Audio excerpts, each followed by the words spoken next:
Hello, Andrew-Barkis here, your state representative representing the beautiful 2nd Legislative District. I'm standing here today in the Capitol Rotunda with the beautiful Christmas tree behind me. And if you looked outside, the old song, "It's beginning to look a lot like Christmas," is very true. We had a nice dusting of snow last night. We had a little interesting coming into the Capitol today, but it is absolutely a beautiful winter day out there. You know, it's exciting to be back here on the Capitol grounds after a wonderful interim. Last 6 months have been super busy, but as it's winding down, we're getting ready to get back to work, and we'll be back here on January 9th to start the next legislative session. You know, I've accomplished exactly what I set out to do when I talked to you last about 6 months ago, and that is to get out into the 2nd District to meet with as many people as I possibly can. I've talked to business owners, I've talked to farmers, I've talked to the schools out there and a lot of individuals. And I've listened to the issues and concerns and also the great things that are going on within our 2nd District and our state. But right now, it's time to get back to work. And as we're preparing right now in this last piece of the interim before we start session, we're focusing on a lot of priorities coming up for this year. So our priority number one remains the same, and that is to provide all students in the state of Washington with a world-class education. You know, we have made significant, historic investments in K-12 education over the last 4 years, including smaller K-3 class sizes, full-day kindergarten, teacher raises, and addressing materials, supplies, and operating costs.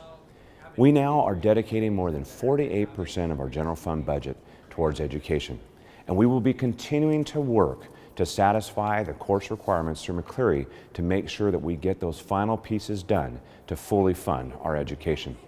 You know, every student deserves a quality and equitable education, regardless of their zip code. This means that we need to be closing the opportunity gap and ensuring opportunities for underrepresented students throughout our area.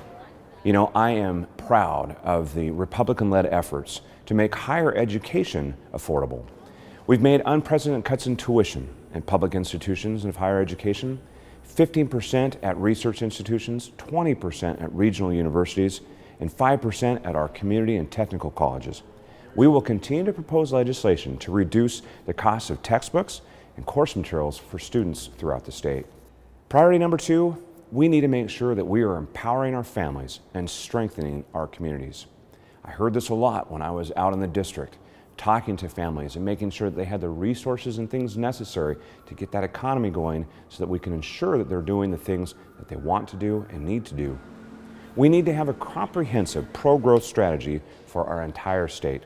Too many people are still underemployed or out of employment, especially in our rural areas.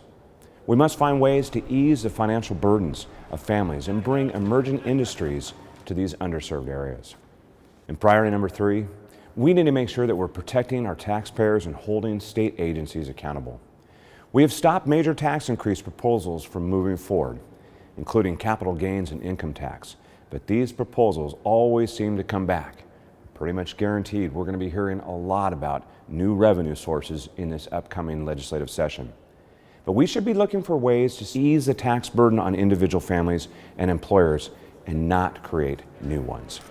Working alongside our legislative priorities, I will continue to work hard to find practical solutions for economic growth and opportunities for small businesses and job growth throughout the district and throughout the state. A world-class education is so important for our state. However, we cannot make the funding goals true reality without a strong and growing economy. Certainly, our economy means more Washingtonians are working and revenue is being generated to pay for school and all the essential services of our government. Employers must feel confident to expand and invest, and only then can we expect job growth to stimulate our economy and establish Washington as a state where employees want to do business. We cannot let another session pass without providing our employers and employees tools they need to return to the economy, to get it turned around and get Washington working in all parts of the state. So as I get back to the Hill, make sure that you continue to reach out to me. You know, last year in a lot of my video updates, I asked you and I encouraged you to contact me either by coming down to the office here in Olympia or calling or emailing me, and make sure to follow me on my website. Most of you took advantage of that, and I had a great opportunity to meet with people here in Olympia and throughout the district. But please continue to do so. Email me, call me, set up appointments, come down to Olympia during the session. I look forward to talking to you and working with you as your state representative.